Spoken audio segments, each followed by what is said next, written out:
Olá pessoal, tudo bom? Paz do Senhor Jesus Cristo, graça e paz. Eu queria hoje esclarecer um texto que algumas vezes já me perguntaram, né, o significado desse texto. E basicamente é um texto que se encontra em Mateus, na verdade ele se encontra em Mateus, em Marcos e em João também, né? Em Mateus capítulo 3, versículo de número 11, as pessoas perguntam qual é a diferença entre o batismo com o Espírito Santo e o batismo com fogo, né? Então esse batismo com fogo aqui, ele é um batismo que quando a gente recebe oração pelas pessoas na igreja, pelo pastor, enfim, a gente é cheio do Espírito Santo, alguns manifestam dom de línguas e outros dons também. É a mesma coisa, batismo com o Espírito Santo e batismo com fogo, né? Mesmo porque lá no livro de Atos, quando eles são batizados, né? Quando desce o Espírito Santo, a Bíblia diz que foi visto sobre a cabeça daqueles irmãos línguas como que de fogo, né? Sobre a cabeça deles. Esse é o batismo de fogo? Bom, eu acho que nós temos aí uma certa confusão, né, em relação ao significado desse texto. Bom, vamos colocar o texto dentro do contexto. A melhor maneira da gente entender o significado, o sentido de um texto é lê-lo a partir do seu contexto, né? E se nós pegarmos aqui esse texto de Mateus, capítulo de número 3, onde vai falar do chamado de João, João Batista veio pregando essa mensagem de arrependimento, né? Em Mateus 3,6, ele ia batizando as pessoas e elas então iam confessando os seus pecados. E a pregação de João era uma pregação onde ele falava sobre arrependimento, que é uma mudança de atitude, uma metanoia, né? Que aquelas pessoas deveriam de fato abraçar uma vida de transformação, né? Elas deveriam dar evidências, sinais de que elas estavam contritas, arrependidas dos seus pecados. Essa foi a mensagem de João. E é importante a gente entender que quando João está pregando, existe dois públicos, né? Dois grupos de pessoas que estão ouvindo João pregar. Existem os arrependidos, né? Os contritos, aqueles que deixam os seus pecados, que ouviram ele falar sobre a capa, sobre o soldo, né? Enfim, e são aquelas pessoas que com a singeleza de coração abraçaram a mensagem de João, né? E para essas pessoas a mensagem dele foi que viria um depois dele que também os batizaria com o Espírito Santo, né? No entanto, João, como parte do público dele, ele vai falar também, a palavra dele vai ser uma palavra de repreensão para os fariseus, né? A gente vê aqui no capítulo 3 que ele chama os fariseus e saduceus que vinham assistir o espetáculo, né, do batismo. Para eles era como se fosse um espetáculo, um acontecimento, né? Até mesmo para saber quem era esse tal de João que vinha. E João dando todas as evidências que ele veio como a voz que clamava no deserto. E ele vai dizer então, ele diz para os fariseus que eles são raça de víboras. E isso é muito sério, né? Você chamar os fariseus de raça de víbora. Porque eles achavam que eles eram descendentes de Abraão, né?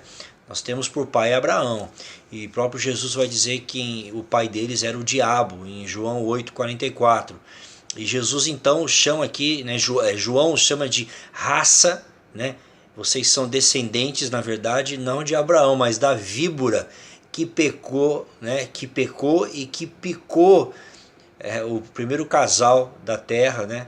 Adão e Eva lá no Éden, que é Satanás. Então, na verdade, João aqui está dando uma mensagem dura. E ele vai dizer então que o machado está posto à raiz das árvores, que eles estão num processo de juízo, eles estão diante do juízo de Deus por ignorar os sinais, as evidências que Deus havia dado a eles, né? Porque João é o último profeta do Velho Testamento que está sobre o Novo Testamento. É importante a gente lembrar disso também. Então a mensagem de João é uma mensagem de arrependimento para aquela geração endurecida, né, de coração duro. Aí então que ele vai dizer que o machado está posto na árvore, no versículo 10, e quem não produzir bom fruto é cortado e lançado ao fogo. Então a primeira menção que ele faz ao fogo é aqui de ser lançado. Depois ele vai continuar dizendo, né, que Jesus é maior do que ele, que viria, né, que ele não era digno de levar nem os mais poderoso, ele não podia, cujas sandálias não sou digno nem de levar.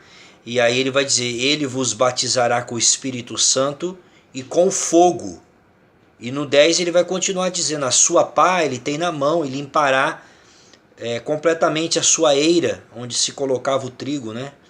E recolherá o seu trigo no celeiro, quer dizer, os que são trigo verdadeiramente, que não são joio, que são salvos, e queimará a palha e o fogo inextinguível. Então, obviamente, João aqui está fazendo uma referência ao juízo de Deus. Então, eu espero que você não queira ser batizado com fogo, né? No sentido desse texto de Mateus, porque nesse sentido de Mateus é diferente do sentido do livro de Atos, onde se viu línguas, né, como de fogo sobre a cabeça deles, que eu já vou explicar o que eu acredito que significa também isso. Isso é tão real que essa palavra se encontra em Mateus e em Lucas, mas em Marcos, por exemplo, diante daquelas pessoas que ouviram, né, e receberam atentamente o ministério de João, não existe nenhuma palavra, nenhuma menção à palavra batismo de fogo, por exemplo. Lá em Marcos capítulo 1, versículo 5, vai dizer que eles saíam as pessoas, né, para serem batizadas por ele, confessando os seus pecados, eram por eles batizados no Jordão. Para aí o texto. No versículo 8, eu vos batizo com água, ele porém vos batizará com o Espírito Santo. Então, para aqueles, né, da multidão, ou aquelas multidões que vinham para João para serem batizadas, arrependidas, contritas, essas pessoas, a palavra de João para elas era uma palavra simplesmente de que viria alguém que os batizaria com o Espírito Santo, né?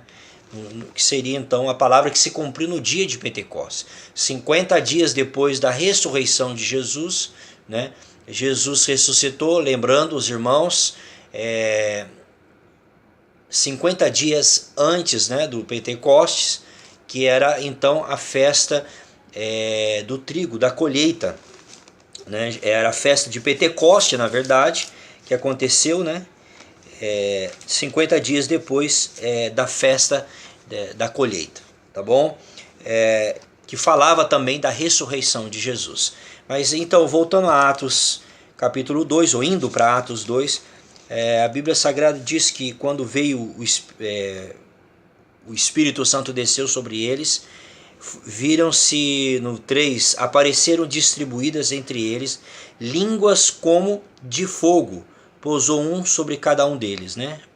Pousou uma sobre cada uma delas. Então aqui nós já temos uma menção ao fogo num significado diferente do significado de Mateus e de Lucas, tá bom?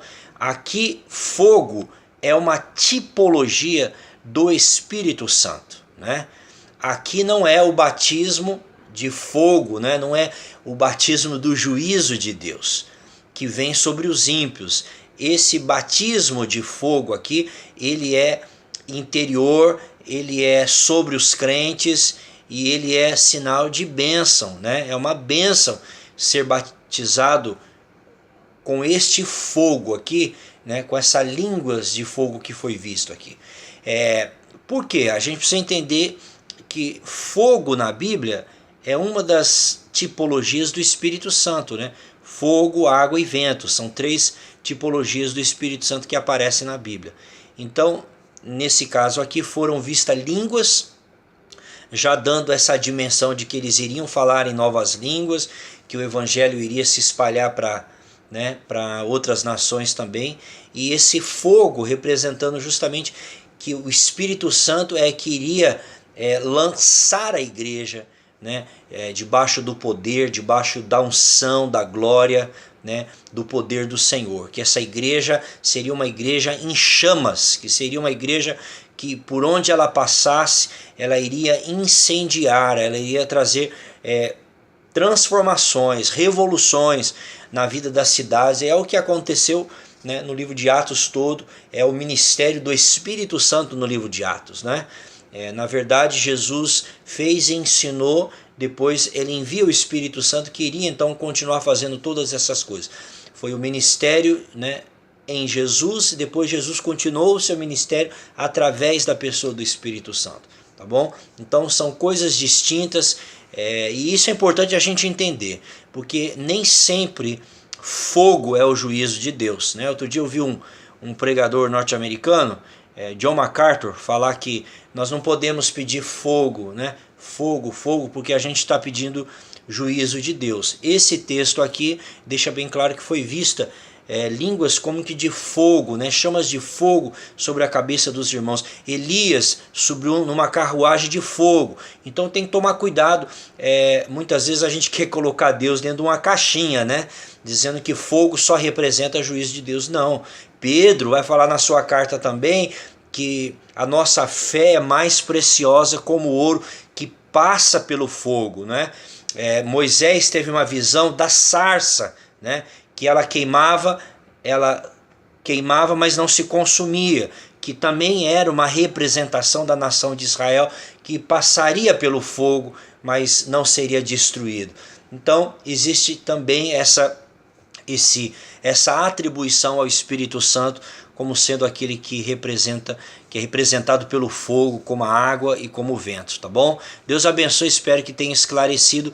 É uma explicação rápida, né? A gente não está entrando profundamente, mas só para que venha explicar e esclarecer isso para vocês. Se tiver dúvidas, perguntas, coloca aí no Facebook, que eu já vou postar esse vídeo, e aí vocês podem também fazer perguntas, tá bom? Então a gente tem que interpretar as escrituras entendendo o significado das figuras de linguagens, né? E o significado do fogo na Bíblia como um todo, né? E não somente em alguns textos, né? E entendendo que o batismo do Espírito Santo e batismo com fogo seja a mesma coisa, que não é, tá bom? Deus abençoe, espero que tenha ajudado.